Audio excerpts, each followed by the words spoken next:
Hey guys, welcome. And today I'm looking at the first 3 toys that I will have for my new puppy that I will be getting in less than a month.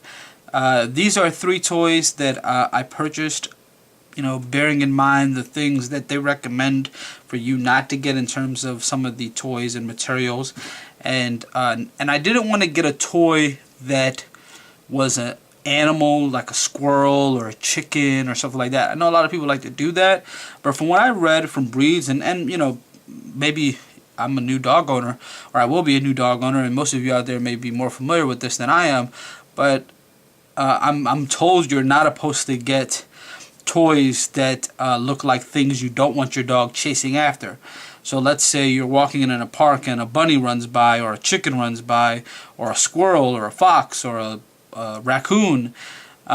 You may not want to get a toy that is meant for them to bite on and just fling around the house, and they get used to seeing that, and they get that behavior trained into them that when they see a raccoon toy, or they see a cat toy, or they see a chicken toy, or whatever, a squirrel toy, whatever, an animal that you may readily see in your neighborhood or somewhere in your walkings with the dog, you don't want him to actually run after that thing with that same behavior that he has in his head. Obviously training comes into effect and stuff like that, where it comes to being able to keep the dog on the leash, whether it's not on the leash or on the leash. It's restraint level and all that, but hey, I don't want to encourage a behavior that I don't want to see regardless, even if I have excellent training on the dog. So I got something called a dog toy by Great Choice. This is a brand that I'm not sure if anybody else sells it, but PetSmart seems to have a lot of them. This was, I can't remember how much it was. I wonder if they say the price on this. I bought this a little while ago before I even put my deposit down for the puppy. But essentially it's a tree. Has a few bugs on here, the ant and the ladybug. But essentially this is something that I thought would be cool toy to throw, and while we're interacting outside, and give him something to bring to me. Something that's soft. It's not like one of those toys that makes too much noise. The only noise that's coming out of there is really air. It's not really squeaking that hard. But also, when he gets larger, it's a toy that I can easily get out of his mouth, and he can easily, let go out of his mouth versus something that he might swallow. So, and then there's this. This is actually a squeaky toy. I actually bought this after I went to a friend of mine's house who had a whole bunch of squeaky toys for his dog, and his dog just went crazy on squeaky toys. And I thought to myself, wow, could I last 24/7, 365 days a week with a whole bunch of squeaky toys? You know what I mean? And who knows if this dog will get tired of that toy or not. So this is probably the first and last squeaky toy that I'll ever buy, because I want him to have a toy that he can bite into and chew, but I don't know if I feel like I get tired of the squeaking sound. I don't know. And then most of you will be like, well, if you get tired of the squeaks, you'll get tired of the barks. Well, I don't think I get tired for him making noise, but for something else making a noise, I might get tired of that. But this is a bone.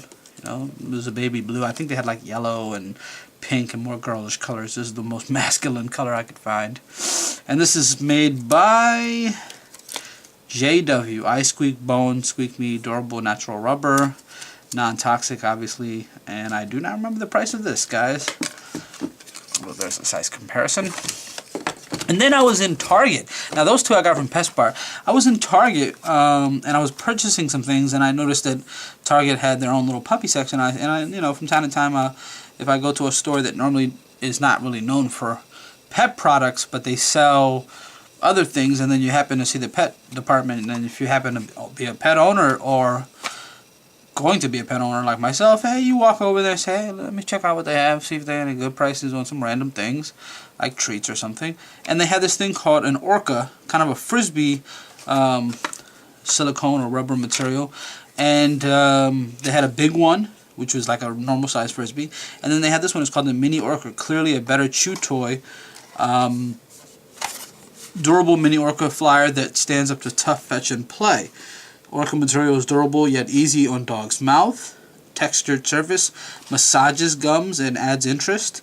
Perfectly sized for small breeds, easy grip and loss. Now this is not going to be a small breed by any sense of the word. I mean, even the puppy is going to be this size right here. But I did want to get something that was small enough for a puppy, and obviously I could upgrade to that in the future. Now this was $4.99. I do remember the price of this. That's what caught my eye. It was only $5, so I picked this up in a heartbeat. Alright? And those are the 3 first toys that my puppy would have. I didn't get too many toys because obviously every dog is going to like certain things, and once you get the dog, you get a feel of what he likes. But those are going to be the first 3 toys that he has, and I'm going to bring them all with me when I go and pick them up. And if you have any questions about those toys, or have any recommendations, or maybe even some toys that you guys like more, just feel free to leave them in the comments field below. Alright? Once again, guys, thank you. Appreciate you watching. And until the next video, catch you later.